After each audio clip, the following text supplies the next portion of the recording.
Halo hai, welcome to my video on YouTube. Hari ini saya akan sedikit membahas tentang manajemen kewirausahaan dalam pendidikan. Salah satu upaya untuk memberdayakan potensi ekonomi bangsa serta membangun sebuah masyarakat yang mandiri adalah melahirkan sebanyak-banyaknya wirausahawan baru. Asumsinya sederhana, kewirausahaan atau entrepreneurship pada dasarnya adalah kemandirian, terutama kemandirian ekonomis, dan kemandirian adalah keberdayaan. Upaya pembentukan calon wirausahawan baru sangatlah tidak gampang.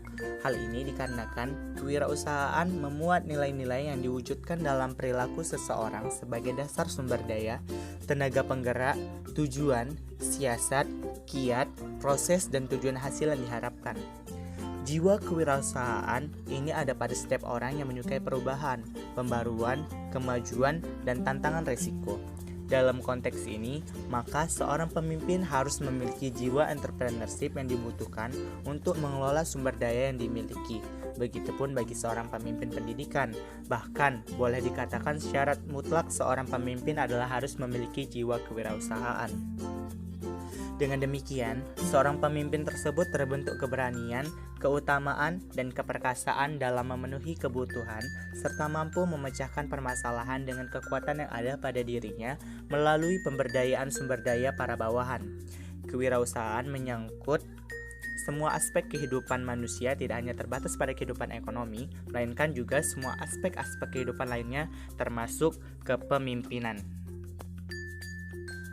Selanjutnya kita masuk pada prinsip-prinsip manajemen kewirausahaan. Setidaknya ada 6 prinsip yang harus ada dalam manajemen kewirausahaan. Antara lain, yang pertama ada percaya diri dan optimis. Kepercayaan diri merupakan suatu paduan sikap dan keyakinan seseorang dalam menghadapi tugas atau pekerjaan. Dalam praktiknya, ini merupakan sikap dan keyakinan untuk menilai, melakukan, dan menyelesaikan suatu tugas dan pekerjaan yang dihadapi. Oleh sebab itu, kepercayaan diri memiliki nilai keyakinan, optimisme, individualistis, dan tidak ketergantungan. Seseorang yang memiliki kepercayaan diri cenderung memiliki keyakinan akan kemampuannya untuk mencapai keberhasilan. Kemudian yang kedua, berorientasi tugas dan hasil.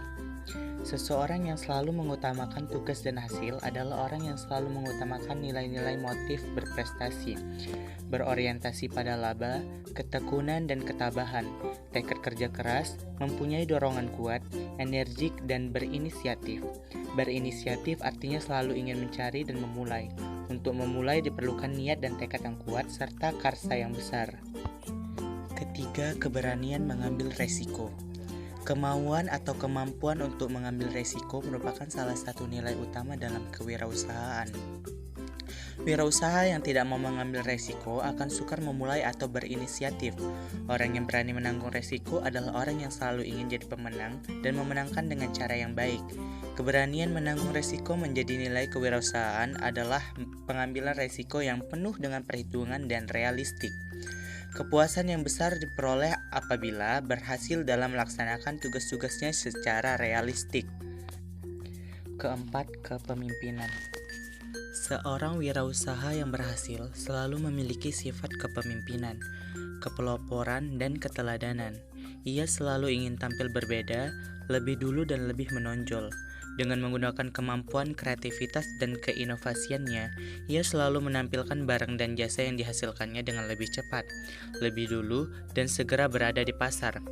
Ia selalu menampilkan produk dengan jasa-jasa baru dan berbeda sehingga ia menjadi pelopor baik dalam proses produksi maupun pemasarannya. Ia selalu memanfaatkan perbedaan sebagai suatu yang menambah hasil. Karena itu, perbedaan bagi seorang yang memiliki jiwa kewirausahaan merupakan sumber pembaharuan untuk menciptakan nilai. Ia selalu ingin bergaul untuk mencari peluang, terbuka untuk menerima kritik dan saran yang kemudian dijadikan peluang dalam karya dan karsanya. Wirausaha selalu ingin tampil baru dan berbeda. Karya dan karsa yang berbeda akan dipandang sebagai sesuatu yang baru dan dijadikan peluang. Kelima, berorientasi ke masa depan. Orang yang berorientasi ke masa depan adalah orang yang memiliki perspektif dan pandangan ke masa depan. Karena ia berpandangan yang jauh ke depan, maka selalu berusaha untuk berkarsa dan berkarya. Kuncinya pada kemampuan untuk menciptakan sesuatu yang baru dan berbeda dengan waktu yang sudah ada sekarang. Meskipun dengan resiko yang mungkin terjadi, ia tetap tabah untuk mencari peluang dan tantangan demi pembaruan masa depan. Pandangan yang jauh ke depan membuat wirausaha tidak cepat puas dengan karsa dan karya yang sudah ada sekarang. Oleh sebab itu, ia selalu mempersiapkannya dengan mencari suatu peluang baru. Yang terakhir, keorisinalan. Kreativitas dan keinovasian, nilai inovatif, kreatif, dan fleksibel merupakan unsur-unsur keorisinalan seseorang. Wirausaha yang inovatif adalah orang yang kreatif dan yakin dengan adanya cara-cara baru yang lebih baik. Ciri-cirinya adalah tidak pernah puas dengan cara-cara yang dilakukan saat ini meskipun cara tersebut cukup baik. Selalu menuangkan imajinasi dalam pekerjaannya dan selalu ingin tampil berbeda atau selalu memanfaatkan perbedaan. Dan berikut ini adalah ciri-ciri inovasional, personality yang kreatif. Selanjutnya kita masuk pada fungsi manajemen kewirausahaan. Manajemen sebagai suatu proses sosial meletakkan pada interaksi orang-orang, baik orang-orang yang berada di dalam maupun di luar lembaga-lembaga formal atau orang-orang yang besar di atas maupun di bawah posisi operasional seseorang. Beberapa orang ahli berargumentasi bahwa proses manajemen sangat halus dan tidak terpisah, sehingga tidak dapat dianalisa ke dalam komponen-komponen.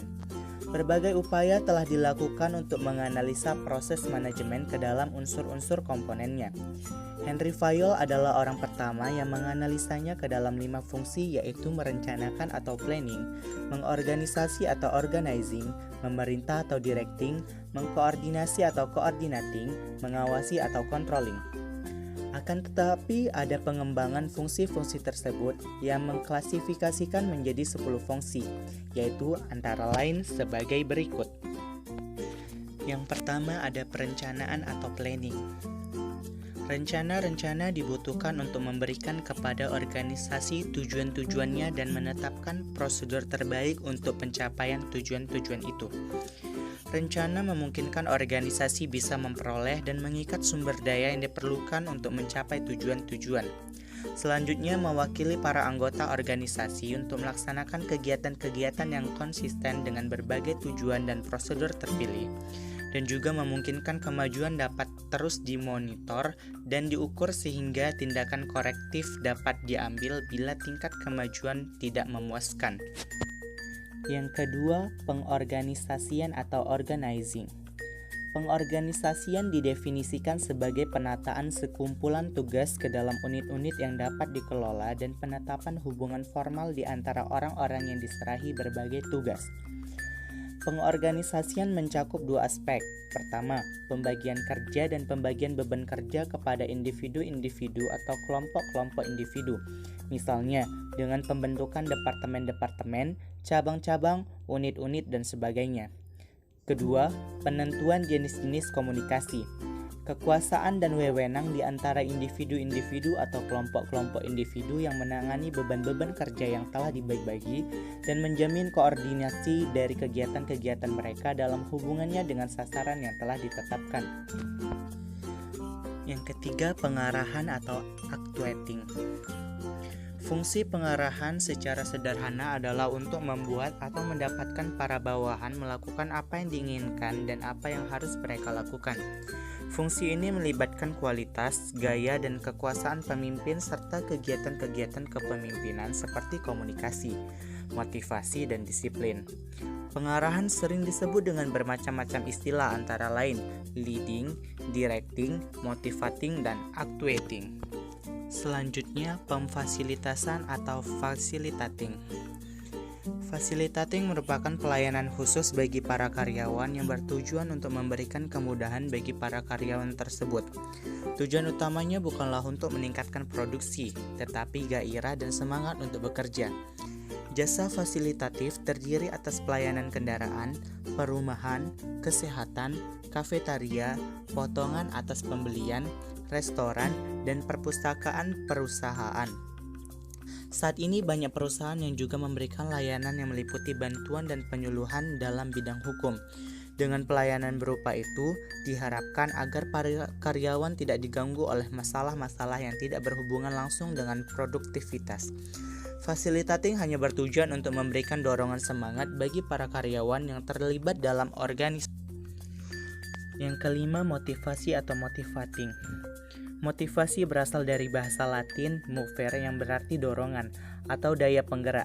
Motivasi ini hanya berlaku untuk manusia. Motivasi merupakan suatu kemampuan seseorang untuk memberikan kegairahan, kegiatan, pengertian, sehingga orang lain mau mendukung dan bekerja secara sukarela untuk mencapai tujuan organisasi sesuai dengan tugas yang dibebankannya kepadanya.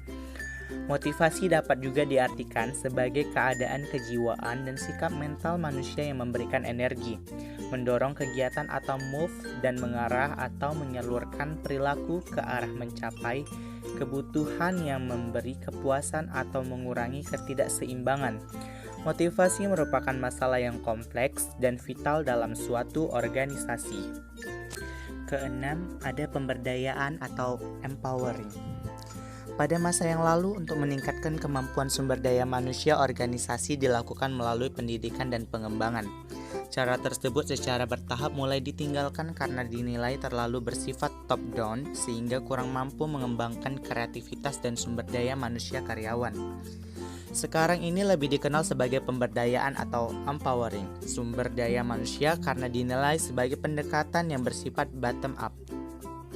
Memberdayakan orang berarti mendorong mereka menjadi lebih terlibat dalam keputusan dan aktivitas yang mempengaruhi pekerjaan mereka. Dengan demikian, pemberdayaan berarti memberi mereka kesempatan untuk menunjukkan bahwa mereka dapat memberikan gagasan baik dan mempunyai keterampilan mewujudkan gagasannya menjadi realitas. Pemberdayaan merupakan perubahan yang terjadi pada falsafah manajemen yang dapat membantu menciptakan suatu lingkungan di mana setiap individu dapat menggunakan kemampuan dan energinya untuk meraih tujuan organisasi. 31 seorang karyawan memiliki wewenang dan berinisiatif untuk melakukan sesuatu yang dipandang perlu jauh melebihi tugasnya sehari-hari. 7. Organisasi pembelajaran atau learning organization. Learning organization pada dasarnya merupakan tugas manajer untuk menciptakan iklim kerja yang selalu mengarah pada peningkatan sumber daya manusia untuk menghasilkan mutu dan produktivitas setinggi-tingginya. Pembelajaran ini memiliki peranan yang sangat penting demi majunya organisasi. Seseorang harus selalu mendorong orang-orangnya ke arah perkembangan organisasi yang positif, kreatif, dan produktif. Di samping itu, juga harus mampu mengantisipasi keperluan-keperluan dan kemungkinan-kemungkinan di masa datang yang selalu berubah akibat kemajuan teknologi, perekonomian, dan perubahan sosial. Sebaliknya, manajer juga harus mampu memperkirakan kemunduran atau cutback dengan persiapan mental yang cukup.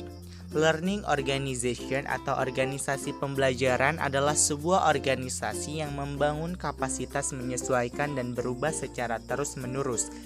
Jika suatu organisasi pembelajaran melakukan kesalahan, mereka dapat menempuh apa yang dinamakan single loop learning atau double loop learning. 8. Ada pembaruan atau innovating. Innovating adalah suatu proses sistematis dalam menerapkan pengetahuan, sarana, sumber daya yang diperlukan untuk memengaruhi perubahan pada orang yang akan terkena dampak dari proses tersebut. Inovasi merupakan jenis perubahan khusus, berbeda dengan change yang berarti membuat sesuatu yang berbeda. Inovasi adalah gagasan baru yang diaplikasikan untuk memulai atau memperbaiki produk, proses, atau jasa. Sebagai sumber untuk inovasi adalah variabel struktural.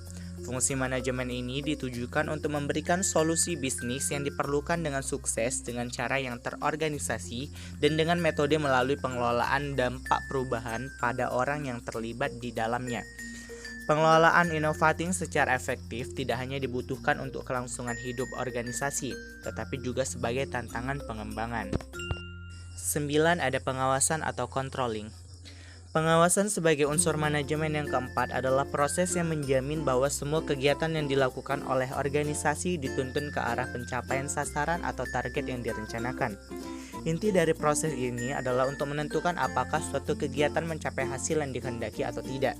Dengan kata lain, pengawasan merupakan usaha menghindarkan dan memperkecil penyimpangan-penyimpangan dari sasaran-sasaran atau target yang dikehendaki. Dan terakhir ada evaluasi atau evaluating. Pengevaluasian merupakan fungsi lanjutan dari pengawasan. Evaluasi berupaya untuk mengoreksi kesalahan ataupun kekurangan yang didapat dari hasil pengawasan.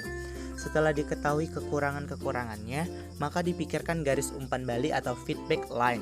Kemudian diperbaiki untuk kegiatan atau program organisasi selanjutnya. Evaluasi memiliki teknik khusus yang intinya menemukan kekurangan-kekurangan suatu program setelah berakhir untuk dicarikan solusi perbaikannya yang dapat digunakan referensi program organisasi yang hendak dilakukan pada masa yang akan datang. Terdapat beberapa tahap yang sebaiknya diterapkan dalam mengembangkan kewirausahaan di dunia pendidikan agar berhasil dengan baik. Antara lain terdiri atas: yang pertama, mengidentifikasikan tujuan yang akan diucapkan. Yang kedua, menyiapkan atas risiko yang akan diterima, baik tenaga, uang maupun waktu. Ketiga, meyakinkan akan kemampuan membuat rencana, mengorganisasi, mengkoordinasi, dan melaksanakan program. 4. Komitmen terhadap kerja keras sepanjang waktu dan merasa penting akan keberhasilan usaha. Kelima, merasa kreatif dan yakin dapat mengembangkan hubungan baik dengan pelanggan, tenaga kependidikan, orang tua, masyarakat, lembaga sosial, pemerintah, dan dunia usaha yang berpengaruh.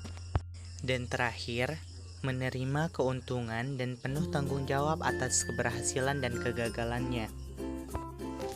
Selanjutnya ada kompetensi kewirausahaan kepala sekolah. Sesuai dengan Peraturan Menteri Nomor 13 Tahun 2007 tentang standar kompetensi kepala sekolah dari dimensi kompetensi kewirausahaan adalah sebagai berikut. Yang pertama, menciptakan inovasi yang berguna bagi pengembangan sekolah. Yang kedua, bekerja keras untuk mencapai keberhasilan sekolah sebagai organisasi pembelajar yang efektif. Ketiga, memiliki motivasi yang kuat untuk sukses dalam melaksanakan tugas pokok dan fungsi sebagai pemimpin sekolah.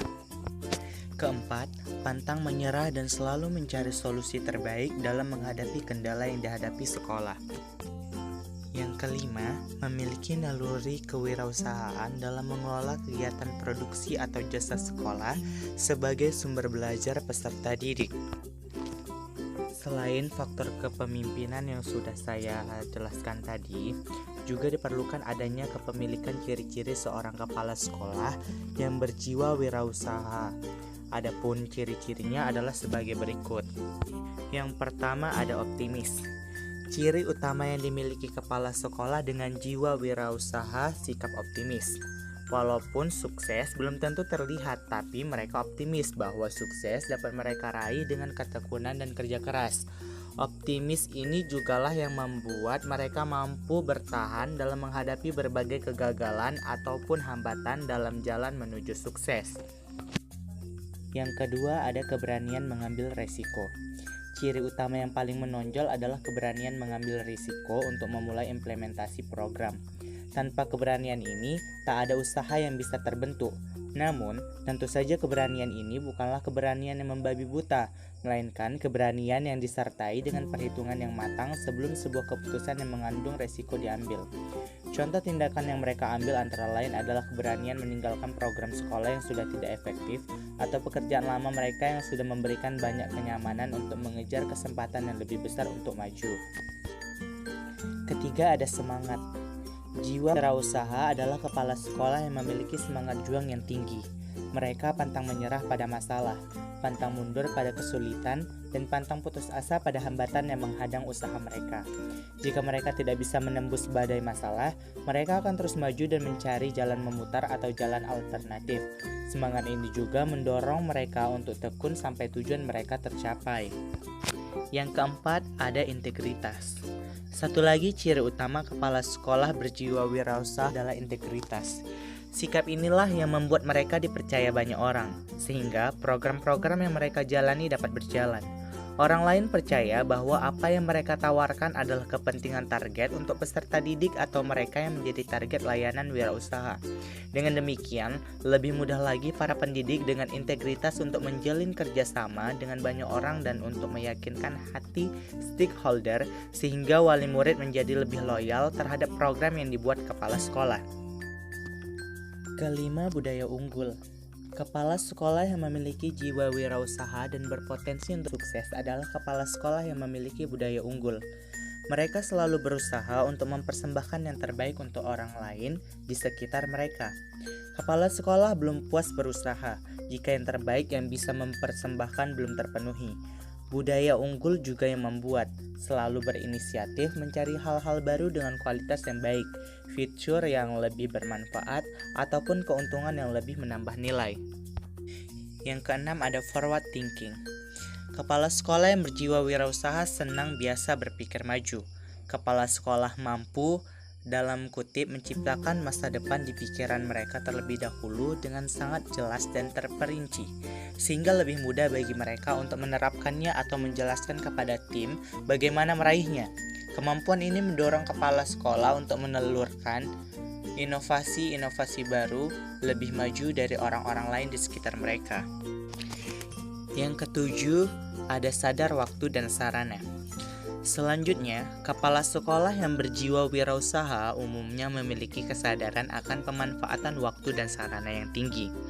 Mereka sadar bahwa waktu perlu dikelola dengan baik karena waktu yang terbuang tak akan pernah kembali.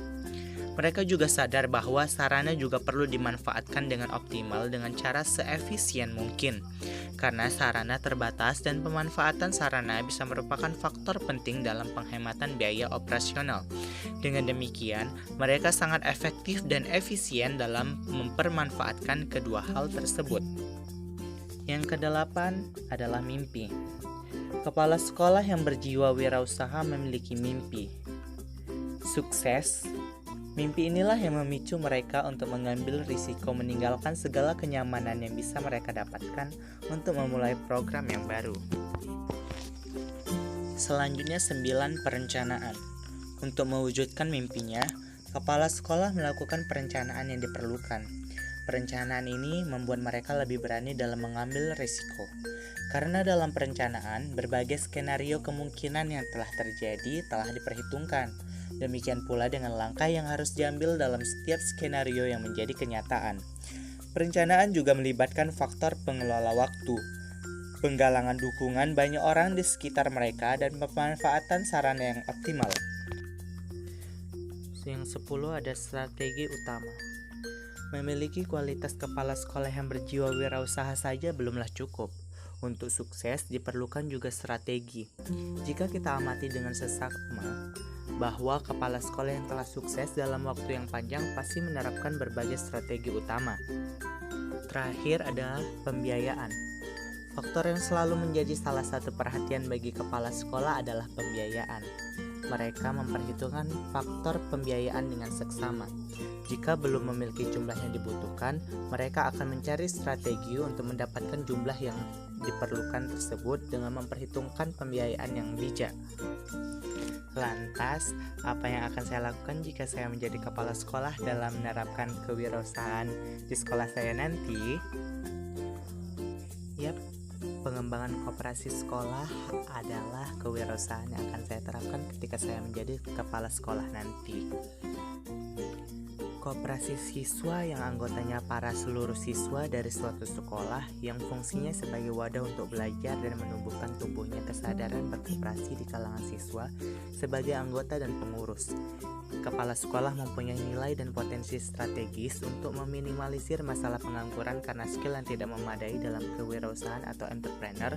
Potensi yang dimiliki oleh koperasi sekolah adalah: yang Yang pertama, koperasi sekolah sebagai wahana pembelajaran sehingga memiliki alternatif bagi kepentingan di masa depan. Selanjutnya, potensi peningkatan kualitas SDM karena kepala sekolah sebagai sarana pembelajaran berkooperasi dan mengasah potensi kewirausahaan sehingga tersedianya wahana proses pembelajaran memiliki alternatif menjadi mandiri sehingga dapat meningkatkan kualitas sumber daya manusia. Selanjutnya, potensi sebagai wahana pembelajaran karena para siswa mengenal dan mempraktekkan sendiri aktivitas-aktivitas pengelolaan transaksi atau berusaha seperti mencatat, membukukan, melayani pelanggan, menerima barang, mengelola barang, serta berbagai aktivitas lainnya.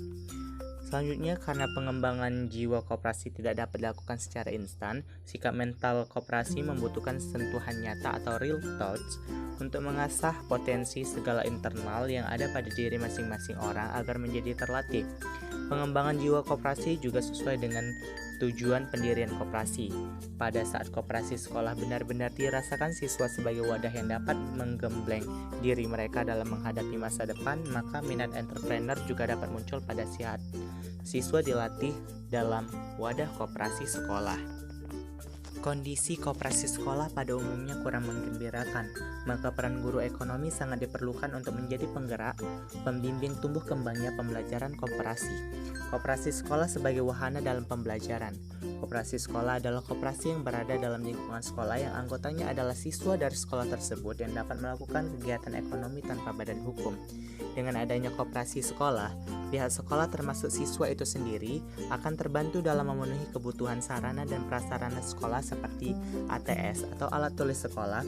Koperasi sekolah merupakan wahana pembelajaran ekstrakurikuler yang kegiatannya terlepas dari kegiatan belajar dan hanya merupakan kegiatan tambahan sekolah yang mempunyai ilmu dan manfaat yang sangat bagus. Bisa saja para siswa yang telah lulus nanti dapat mendirikan koperasi. Fungsi koperasi sekolah. Adapun fungsi koperasi sekolah adalah sebagai berikut. Merupakan alat pendidikan dan penerapan pengetahuan di bidang ekonomi dengan berasas gotong royong.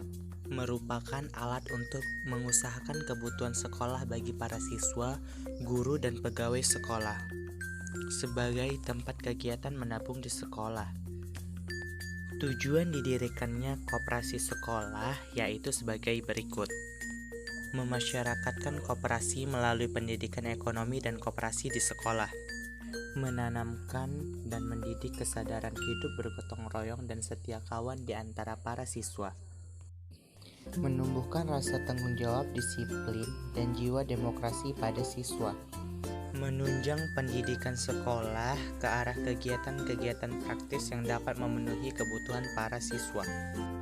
Menunjang program pembangunan pemerintah di sektor perkoperasian melalui program pendidikan koperasi di sekolah. Berbagai jenis usaha koperasi sekolah. Untuk mencapai maksud dan tujuan, koperasi menyelenggarakan usaha-usahanya, yaitu sebagai berikut. Yang pertama, unit usaha pertokoan. Menyediakan alat tulis menulis, buku-buku pelajaran, pakaian seragam sekolah, alat-alat praktek sekolah. Misalnya, alat menggambar, alat praktek biologi, alat praktek kimia, dan lain sebagainya. Unit usaha kafetaria atau kantin, menyediakan minuman dan makanan kecil para siswa. Unit usaha simpan pinjam, mewajibkan para anggota atau siswa di sekolah untuk membayar simpan pinjam secara teratur dan menggiatkan anggota untuk menabung atau menyimpan sukarela secara teratur agar mudah pengelolaannya. Unit usaha jasa, misalnya jasa fotokopi, jasa penjilitan, dan jasa pengetikan. Dengan membeli perlengkapan sekolah di koperasi, harganya relatif murah, sehingga banyak siswa yang lebih memilih membeli di koperasi sekolah daripada membelinya di luar. Dengan memajukan koperasi sekolah akan mendidik siswa untuk menjadi generasi yang percaya bahwa koperasi merupakan saran untuk memenuhi kebutuhan ekonominya secara bersama-sama untuk mencapai kesejahteraan.